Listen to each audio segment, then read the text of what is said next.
May 13 ഈ തീയതിയിൽ തിരുസഭ അനുസ്മരിക്കുന്ന വിശുദ്ധർ: വിശുദ്ധ ആഗ്നസ്, വിശുദ്ധ ആൻഡ്രൂ ഫുർനെറ്റ്, വിശുദ്ധ ഗ്ലിസേരിയ, വിശുദ്ധ മായൽ, വിശുദ്ധ ജോൺ.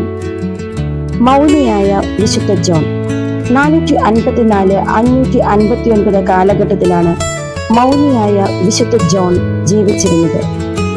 അർമേനിയയിൽ നിക്കോപോളിസിൽ ഒരു കുലീന കുടുംബത്തിൽ ജോൺ ജനിച്ചു.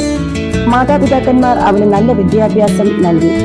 ആത്മവിശുദ്ധീകരണം അഭിനിവേശമാക്കിക്കൊണ്ട് എളിമ അഭ്യസിക്കാൻ അവൻ അത്യന്തം പരിശ്രമിച്ചു. ദൈവത്തിന്റെ അനന്തമായ പരിപൂർണതകളെപ്പറ്റി ധ്യാനിച്ചുകൊണ്ട് നിന്ദനങ്ങളെയും അപമാനങ്ങളെയും സ്വാഗതം ചെയ്യാൻ തുടങ്ങി.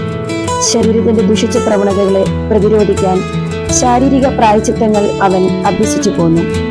ആത്മപരിത്യാഗങ്ങൾ ധാരാളമായി അനുഷ്ഠിക്കുകയും ചെയ്തു. പ്രാർത്ഥനയിൽ ഏകാഗ്രത പാലിക്കുവാൻ വേണ്ടി വളരെ ചുരുക്കമായിട്ടേ സംസാരിച്ചിരുന്നുള്ളൂ. അങ്ങനെ ഏകാന്തതയിൽ കഴിയുമ്പോഴാണ് നിർബന്ധപൂർവം 28-ാമത്തെ വയസ്സിൽ കൊളോണിയൻ രൂപതയുടെ മെത്രാനായി അഭിഷേകം ചെയ്തത്.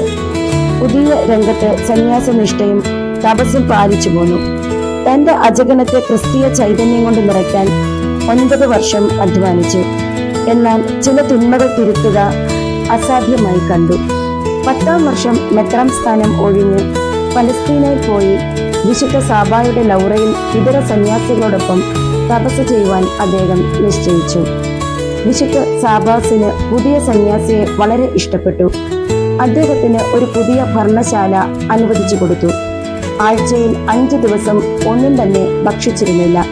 ശനിയും ഞായറും ദേവാലയ ആരാധനയിൽ പങ്കെടുത്തു പോന്നു. സുഹൃത്ത ജപങ്ങൾ ചൊല്ലി ദൈവ സാന്നിധ്യബോധം പുലർത്തി വന്നു. സാബാസിലെ സന്യാസികൾ അദ്ദേഹത്തിന്റെ വിശുദ്ധി കണ്ട് അദ്ദേഹത്തിന് പൗരോഹിത്യം ശുപാർശ ചെയ്തപ്പോഴാണ് താൻ ഒരു മെത്രാനാണെന്നുള്ള കാര്യം പാത്രിയാർക്കീസിന് വെളിപ്പെടുത്തിയത്. സാബാസ് ഇക്കാര്യം മനസ്സിലാക്കിയെന്നറിഞ്ഞപ്പോൾ അദ്ദേഹം സ്ഥലം വിടാൻ തുടങ്ങി. 4 വർഷം കഴിഞ്ഞ് അവിടെ നിന്ന് പോയി വനാന്തരത്തിൽ താമസമാക്കി. അങ്ങനെ 9 കൊല്ലത്തെ മെത്രാൻ സ്ഥാനത്തിന് ശേഷം 76 കൊല്ലം മരുഭൂമിയിൽ അദ്ദേഹം തപസ്സനുഷ്ഠിച്ചു. 104-ാമത്തെ വയസ്സിൽ ബിഷപ്പ് ജോൺ കർത്താവിൽ നിദ്ര പ്രാപിച്ചു. ഇന്നേ ദിവസം നമുക്ക് ഈ വാക്കുകൾ വിചിന്തനം ചെയ്യാം. വിശുദ്ധ ജോണിന്റെ എളിയ തപോ ജീവിതത്തിന്റെ മുൻപിൽ ശിരസ് നമിക്കുക അല്ലാതെ പരിഷ്കൃതരായ നാം എപ്രകാരം അദ്ദേഹത്തെ അനുകരിക്കും? വിശുദ്ധ പദം കാക്ഷിക്കുന്നവർ എളിമയിൽ ചരിക്കുവാൻ എപ്പോഴും ശ്രമിക്കേണ്ടതാണ്.